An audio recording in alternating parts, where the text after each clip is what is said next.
साथियों, वादे के हिसाब से मुझे आप लोगों के सामने कायदे से तो इजराइल फिलिस्तीन का वीडियो लेकर आना चाहिए था, जिसमें मैं इजराइल फिलिस्तीन के शुरुआती विवाद या फिर उन विषयों पर चर्चा करता जिसके कारण से आज मिडिल ईस्ट में समस्याएं खड़ी हैं। लेकिन जो हमारे देश में परिस्थितियां चल रही हैं, जिस हमारे देश में सिचुएशन चल रही है, उसमें एक जो नई समस्या ब्लैक फंगस, वाइट फंगस और येलो फंगस की आ रही है, मुझे लगा कि उसके अधिक से अधिक बिंदुओं को, अधिक से अधिक बातों को आप तक शेयर किया जाए, आप तक साझा किया जाए, जिससे आप सतर्क, समझदार और इनके प्रति अपने आप को मजबूती से जानकारी के साथ बचाव की तरफ बढ़ें। इसी को ध्यान में रखते हुए, इसी को नज़र में रखते हुए आज मैंने जो रविवार की चर्चा है इसका टॉपिक चयन किया है, जानलेवा फंगस, कोढ़ में खाज। कोढ़ में खाज तो आप जानते हैं कि एक समस्या पहले से ही थी, पैंडेमिक जो हमारे देश में पूरे वैश्विक स्तर पर चल रहा है, कोविड-19। लेकिन हमारे देश में, हमारे इंडिया में एक विशेष प्रकार की समस्या खड़ी हो गई है ब्लैक फंगस की, जिसके लगभग 12,000 केसेस इस देश में अब तक डिटेक्ट हो चुके हैं। और इसकी जो फैटलिटी रेट है, जो डेथ रेट है, यह 50% तक है। मतलब ऐसे आप समझ लीजिए, जिन 12,000 लोगों में यह ब्लैक फंगस हुआ है, उसमें एक 6,000 के आसपास लोगों को अपनी जान गंवानी पड़ सकती है या उस सिचुएशन में पहुंच सकते हैं। इसलिए मैंने इस विषय का चुनाव किया। उम्मीद है कि आप मेरी बातों को समझ रहे होंगे। साथियों, हम आगे बढ़ते हैं। सबसे पहले हम इसका परिचय लेते हैं कि आखिर है क्या। देखिए, जब हम पूरी धरती पर पाए जाने वाले जीवों को विभिन्न कैटेगरी में क्लासिफाई करते हैं, वर्गीकृत करते हैं, तो उसमें फंगस को, जिसको हिंदी में कवक कहा जाता है, इसे माइक्रोलॉजी में इसका अध्ययन किया जाता है। माइक्रोलॉजी में हम इसका अध्ययन करते हैं, जिसमें हम, जैसे कि आप लोग जानते हैं, जो ब्रेड का आप इस्तेमाल करते हैं, या फिर जो लीकर इंडस्ट्री है, जहाँ पर शराब वगैरह का इंडस्ट्री है, वह बेस्ड है एक प्रकार के फंगस के ऊपर ही, जो जाइमेज जिसे कहते हैं, और सामान्य भाषा में ये खमीर नाम से जाना जाता है।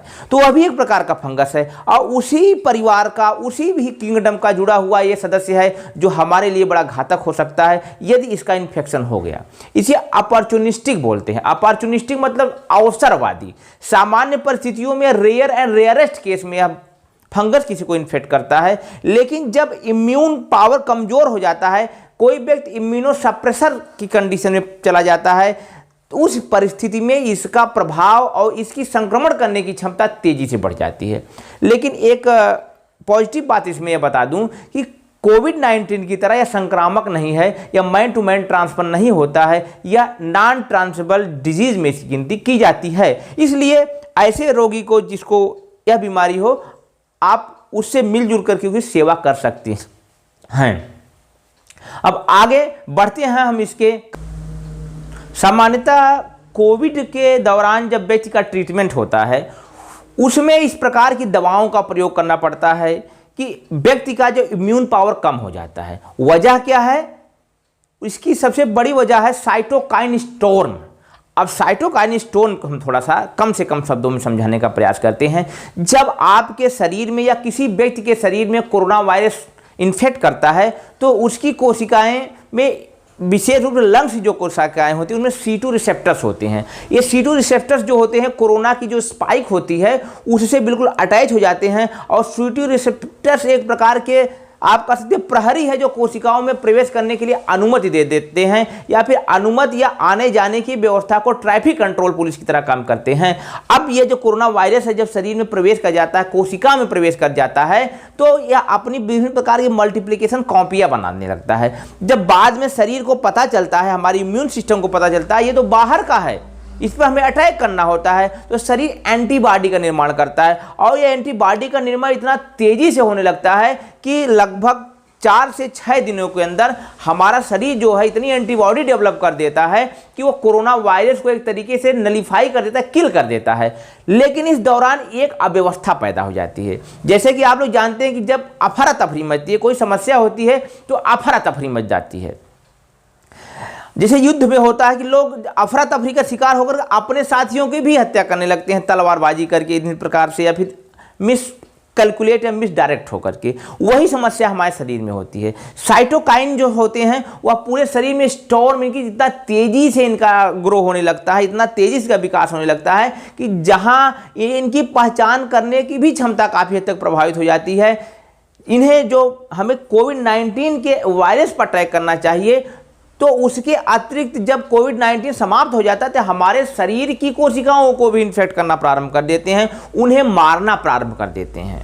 इसे हम बोलते हैं ऑटो इम्यून डिजीज, जो कि स्वतः हमारे शरीर में होती है। ऑटो मतलब स्वतः के शरीर के द्वारा पैदा तत्वों द्वारा स्वतः के शरीर के नुकसान पहुंचाना। इसके सबसे ज़्यादा नुकसान लंग्स पर हो सकता है, क्योंकि सबसे ज़्यादा कोरोना वायरस जो है वो लंग्स को इन्फेक्ट करता है। उसके अलावा यह अन्य अंगों को, अन्य वाइटल अंगों को यह नुकसान पहुंचा सकता है, जैसे किडनी हो सकता है, लीवर हो सकता है, हार्ट हो सकता है। वहाँ की कोशिकाओं को समाप्त करेगा तो कमज़ोर हो जाएंगे हमारी कोशिकाएं, और इस प्रकार से जब कोशिकाएं कमज़ोर होंगी तो टिश्यू कमज़ोर होगा, और उन्हीं टिश्यू से जो हमारे अंग बनते हैं वो कमज़ोर होंगे, और इस प्रकार से वह ऑर्गन, वह अंग काम करना भी बंद कर सकते हैं, जो कि मृत्यु का कारण हो सकता है। इसलिए डॉक्टर इस साइटोकाइन स्टॉर्म से बचने के लिए सामान्यतः स्टेरॉइड्स का इस्तेमाल करते हैं। स्टेरॉइड्स क्या करते हैं कि यह साइटोकाइनिन के डेवलपमेंट को, इनकी ग्रोथ को, इनकी इफेक्टिविटी की, इनके काम करने की क्षमता को कमज़ोर कर देते हैं, जिसकी वजह से यह साइटोकाइनिन स्टॉर्म तो कम हो जाता है, साइटोकाइनिन का बनना कम हो जाता है, जिससे हम कोविड के बाद वाली कॉम्प्लिकेशन से रिकवर कर जाते हैं और स्वस्थ होने की कगार पे आ जाते हैं। लेकिन इसका जो साइड इफेक्ट शरीर पर होता है उसका यह होता है कि हमारा जो इम्यून पावर है, हमारा जो प्रतिरक्षा तंत्र है, वह निष्क्रिय या लगभग शून्यता की तरफ बढ़ जाता है। अब इस शून्यता का लाभ उठाते हैं। जैसा कि आपने सुना होगा कि राजा भोज के जब बुरे दिन आए थे तो जो मछली उन्होंने बड़ी मुश्किल से पकड़ी थी नदी से, उसको भून करके सोचे कि खाएंगे, और जब भून करके रखे और नहाने के लिए गए तो मछली तालाब में चली गई। यही दुर्घटना होती है, जैसा कि मैंने टॉपिक में ही बताया है, कोढ़ में खाज।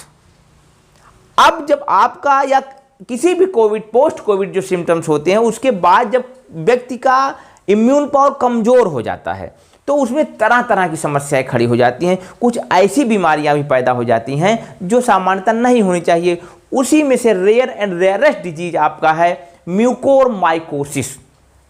म्यूकोर जो होते हैं ये सामान्यतः हर जगहों पर पाए जाते हैं, इसलिए इनको बोलते हैं इन्वायरमेंटल कंटामिनेंट। मतलब इन्वायरमेंट में हर जगह, आप जानते हैं कि यदि आप रोटी को 3 दिन के लिए रख दें, अपने पसीने से भीगी हुई शर्ट को 2-4 दिन के लिए रख दें, तो उसमें फंगस डेवलप हो जाते हैं, सफ़ेद सफ़ेद फफूंदी जिसे हम बोलते हैं। अब यही फफूंदी, इसी प्रकार की प्रजाति की फफूंदी यदि किसी कारण से, मुख्यतः इसके जो हमारे शरीर में जाने के 3 रास्ते होते हैं। सबसे पहला थ्रू एयर, आप ऑक्सीजन लेते हैं, उसके माध्यम से या नोस्ट्रिल में, नाक में प्रवेश कर सकती है, या फिर जो ह्यूमिडिफायर का इस्तेमाल किया जाता है ऑक्सीजन देते समय, जो कि इंडस्ट्रियल ऑक्सीजन को जब व्यक्ति को मेडिकल ऑक्सीजन के लिए उपयोग में लाया जाता है तो वह उसके माध्यम से भी, यह ह्यूमिडिफायर के माध्यम से नमी पैदा होती है नाक में हमारे, उसके माध्यम से भी यह फंगस ग्रो कर सकता है नाक में, थ्रोट में। इसलिए बोलते हैं राइनोसेरेब्रल म्यूकोरमाइकोसिस, जो कि पहला टाइप है, राइनोसेरेब्रल म्यूकोरमाइकोसिस। इसमें नाक के माध्यम से होते हुए ये जो आपका फंगस है आंख तक पहुंचता है, वहां से ब्रेन तक पहुंचने की इसकी प्रोबेबिलिटी बढ़ जाती है। और इसके अलावा जो दूसरा माध्यम है थ्रू फूड, खाना के माध्यम से, खाने के माध्यम से जो माइकोसिस होता है वह गैस्ट्रोइंटेस्टाइनल होता है, जिसके सामान्य भाषा में हम कहें कि हमारी आंतों में इसका इन्फेक्शन हो जाता है, आंतों में ब्लीडिंग होने लगती है, आंतों में की कार्य प्रणाली प्रभावित होती है, जिसकी वजह से पेट में दर्द होता है, हमें वोमिटिंग होने लगती है, उल्टी होने लगती है। यह इसके प्रारंभिक लक्षण हैं। और तीसरा जो होता है उसे पल्मोनरी म्यूकोरमाइकोसिस कहते हैं, जो कि मैंने कहा एयर के माध्यम से भी हो सकता है। जब हम सांस लेते हैं तो उसके जो स्पोर्स होते हैं, इस म्यूकर में छोटे छोटे स्पोर्स होते हैं जो कि काफ़ी छोटे होते हैं, वह नाक के माध्यम से जब हमारे लंग्स में जाते हैं तो लंग्स में इनका इन्फेक्शन होता है, और लंग्स की कोशिकाओं को यह क्या करने लगते हैं, खराब करने लगते हैं, उसको खाने लगते हैं, उसको समाप्त करने लगते हैं, जिसकी वजह से हमारा लंग्स की कार्यप्रणाली प्रभावित हो जाती है।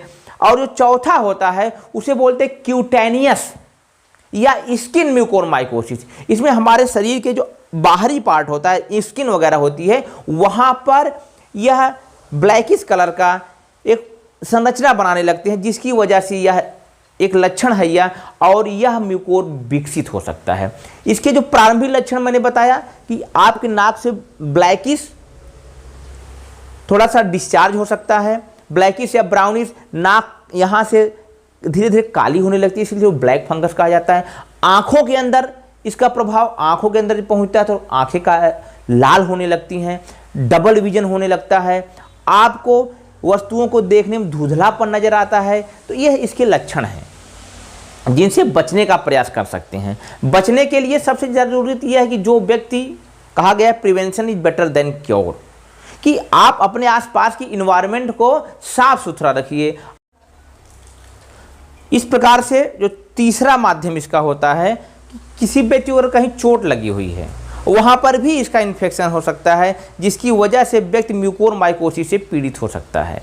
और इसमें जो ब्लैक फंगस, वाइट फंगस और येलो फंगस की बात की जाए तो सही पूछा जाए तो रणदीप गुलेरिया जो एम्स के डायरेक्टर हैं, उन्होंने बताया कि ये सिर्फ कन्फ्यूजन है, तरह तरह की बातें हैं, मूलतः यह एक ही प्रजाति का है और इसके सिम्टम के आधार पर, लक्षण के आधार पर इसके नाम रखे गए हैं। जैसा कि मैं बताया कि नाक के आसपास ब्लैकिश हो जाना या फिर नाक से डिस्चार्ज होना ब्लैक या ब्राउन कलर का, या ब्लैक फंगस का लक्षण है। उसी प्रकार से आंखों के नीचे स्वेलिंग हो जाना, जीभ का सफ़ेद हो जाना, और साथ ही साथ इस थ्रोट के आसपास का जो एरिया होता है वहाँ पर सफ़ेद पैचेज का हो जाना, यह लक्षण होता है वाइट फंगस का।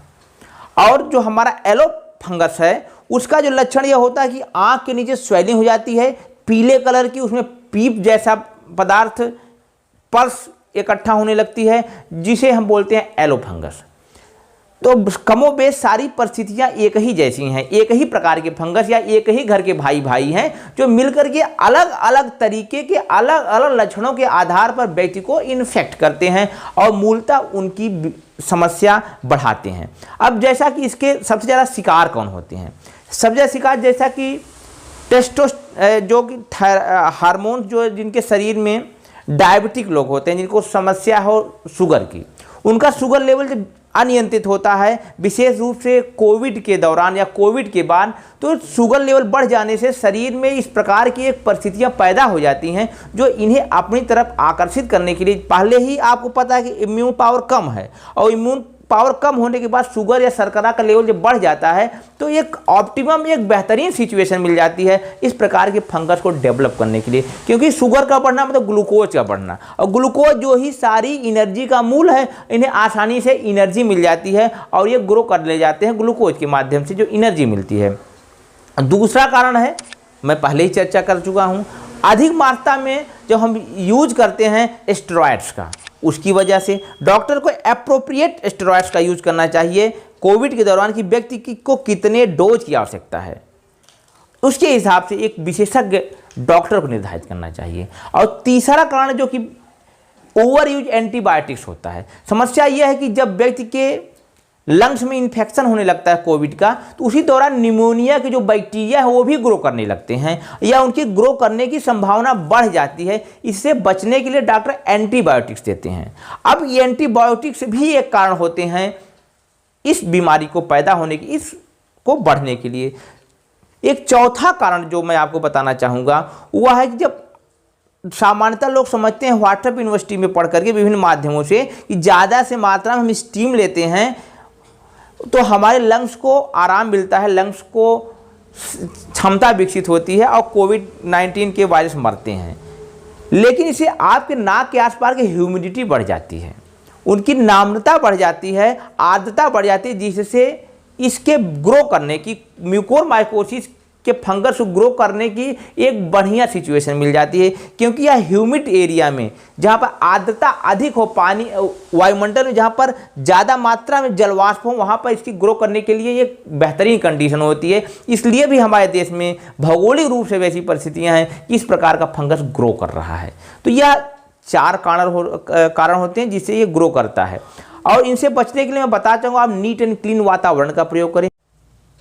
इसके उपचार का जो सबसे प्रथम तरीका हो सकता है कि उस पार्ट में, उस शरीर के उस अंग में जहाँ पर इसका इन्फेक्शन हुआ हो, उसको काट कर अलग कर लिया जाए। जैसे कि आप जानते हैं जब आपके घर में दीमक लगता है किसी टेबल में या किसी फर्नीचर में, तो आप कारपेंटर को बुलाते हैं तो वह उस पार्ट को निकाल करके वहाँ पर नया पार्ट लगा देता है, जिससे कि वहाँ का दीमक जो है मिट जाता है। तो यह फंगस भी एक तरीके से हमारे शरीर में दीमक की तरह काम करता है। तो उस सर्जरी के माध्यम से उस अंग को हटाना पड़ सकता है। जैसा कि आपने देखा होगा समाचारों के माध्यम से बहुत लोगों को अपनी आँख तक गंवानी पड़ गई। और दूसरा तरीका है इंजेक्शन का, जिसमें कि हम मुख्य रूप से 3 इंजेक्शन का प्रयोग करते हैं। पहला है एम्फोटेरिसिन बी। एम्फोटेरिसिन बी के इंजेक्शन लगाए जाते हैं, पैरासोनाजोल के इंजेक्शन लगाए जाते हैं, इसानोवाजोल के इंजेक्शन लगाए जाते हैं, जिनके माध्यम से डॉक्टर ट्रीटमेंट करते हैं और व्यक्ति को स्वस्थ रखने का प्रयास करते हैं, जिससे कि यह उनके उनकी ग्रोथ को, फंगस की ग्रोथ को कम कर सके इन इंजेक्शन के माध्यम से। तो ये तरीके हैं। ज़रूरत यह कि है आप कोविड-19 से अपना बचाव करें।